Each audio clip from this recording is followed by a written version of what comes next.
Like all silent films, original material is very hard to come by. Many silent films, the original negatives and actually any record of them have been lost over time. You know, in the silent era, the idea that you should hold on to any elements to preserve them over the years was really not a consideration.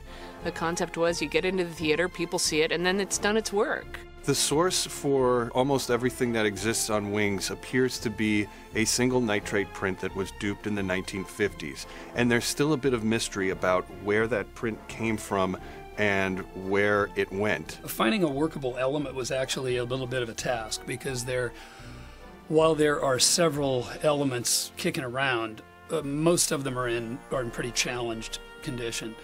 Working with both the archives at Paramount and with the team at the Film Academy, we did several scan tests of likely candidates. We did find that a dupe negative that was in Paramount's archive ended up being the hero for this, and it served beautifully for all reels. It's not really fair to call it a lost film. I think what this is, you know, doing the best we can to find the best image in the world and restoring it to its original glory, because it had been bumped around over the years. You know, there had been nitrate deterioration, scratches, other problems with that print, and now we absolutely have, I think, the best version, the most beautiful version of this film that exists.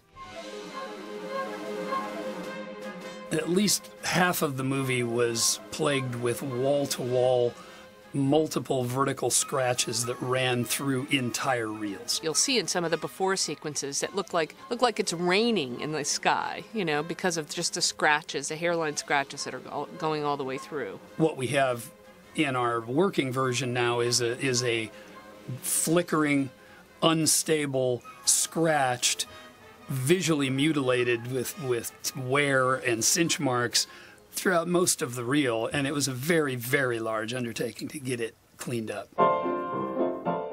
So the first thing that we do on this is try to go through and stabilize the image as much as possible.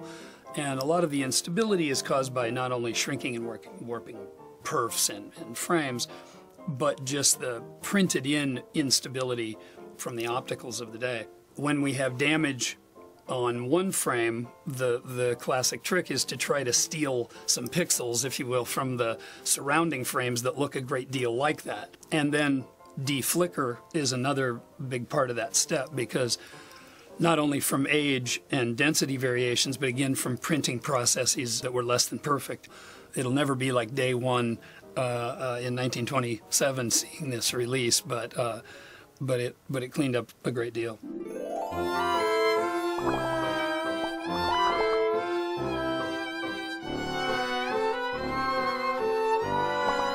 There were lots of experiments with color throughout silent film history, you know, stenciled color. Pre-tinted stocks or some treatments that would bring amber or lavender for night. For different moods and different location settings. So they was very common. So experiments with color are almost as long as the history of motion pictures. The good news is that we had the original documents from the film that scripted exactly at what footage and frame that tinting changed. And so we had a description that said this sequence from frame here to frame here was light amber, and from here to here it's violet, and from this section is dark amber. The real difference here was the Handschlegel color. Handschlegel, a type of silk screening in which colors were embossed onto the film strip from a relief that was placed on them, to give flames and explosions a particular fiery look. When we were able to utilize digital tools, we could use those to recreate the color effects. So we referenced some specific notes, actually. There was a script for that as well that just said here, from these frames, the machine guns need fire painted in, the flames of the crashing plane need fire from here to here. So that was all digitally replicated to match the original. The next step is for us to get this into a colorist, which is a little bit of an odd thing to say with a black and white film, but even before we added the tinting and then the Handschiegel coloring, we actually did a pre-grade, so to speak, as we were working with the restoration, and then a final grade, frame by frame, shot by shot, cut to cut, exactly like a modern digital intermediate that would precede the release of a brand new film. There's obviously a fine line between cleaning something up and over-cleaning it, and that's getting easier and easier to do in the digital realm. You could clean something to within an inch of its life. And so it was important for us to maintain that level of authenticity in the film as well. And I think what you'll find is that you can see some of the beautiful camera shots, some of the amazing, effects, some of the artistry and the importance of this film. So we've taken away, we've scrubbed it so that you can see the beauty of it, but we haven't gone so far as to make it something different than what it was.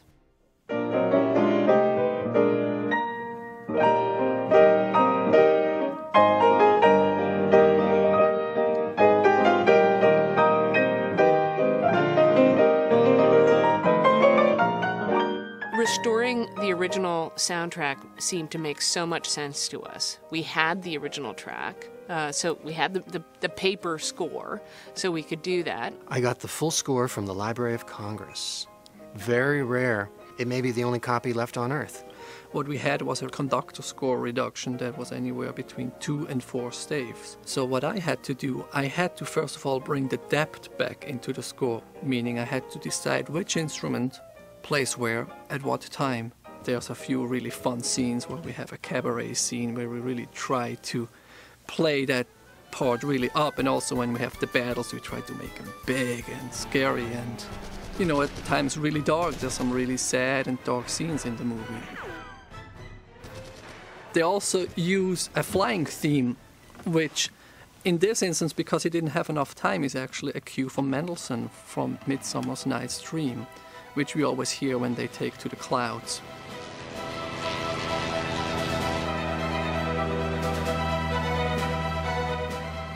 And then we also chose to have a few segments where we also had piano.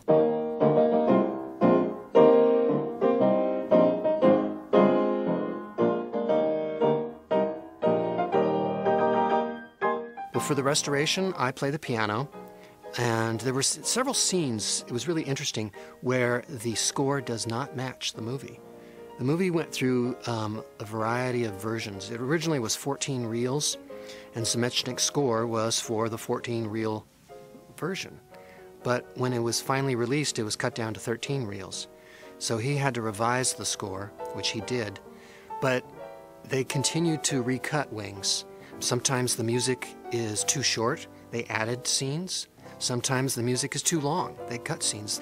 And there were certain scenes in the movie, as it exists today, where the score was so off cue that it was decided that I would just play solo and improvise, doing it in a way that I felt was more appropriate to the action. We first saw some of the temp score, and we were sitting in the theater at Technicolor just watching some of the early restoration, and we could play back the score against it for the first time, and we saw the opening where the plane comes up, and we heard the music rise. It was like a light bulb went up. Ah, I see, the score is part of the movie.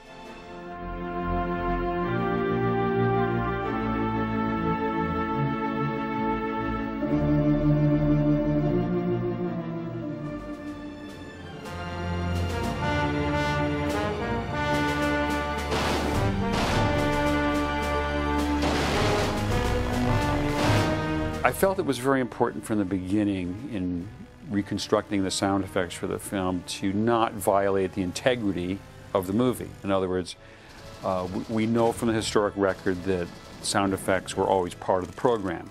We know there were sounds of airplanes, machine guns, explosions. We didn't want to add sounds for everything you hear because that's not the way it would have been done.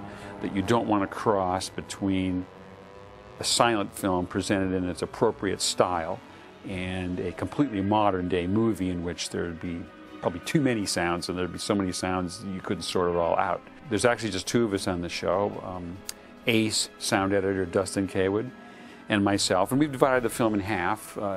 He's been working pretty much on the first half of the movie, and I've been working on the second half. You don't want to get too far removed from the era that you're seeing. So we tried as much as possible to use library sounds from the 30s, from the earliest libraries. The approach one always takes is to be authentic where that fits the drama. Now, that gives you some latitude. You could look at a certain plane, a Spad or a Newport or a Fokker from World War I, and there were different kinds of engines. And the first thing I'll usually try is, well, what's the authentic engine? You know, does that work for us? Does it work in character for the role the plane has in the movie or the scene? One of my favorite sequences to cut, Jack being shot down, lands right in the middle of trench warfare.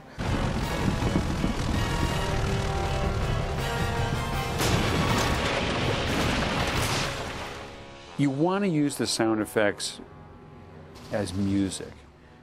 You want to use them as an accompaniment to the non-stop music track in the movie. This score already exists, and so it's been my job to try to tune the sound effects to work with the music. I know that Wellman would have liked the face punches in the film. Oh.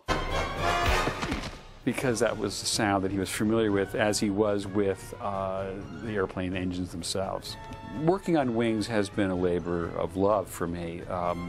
It's an exciting movie, and of course, you see the thing that inspires a sound person like myself is the process where you see how a film comes to life when you add sound to it.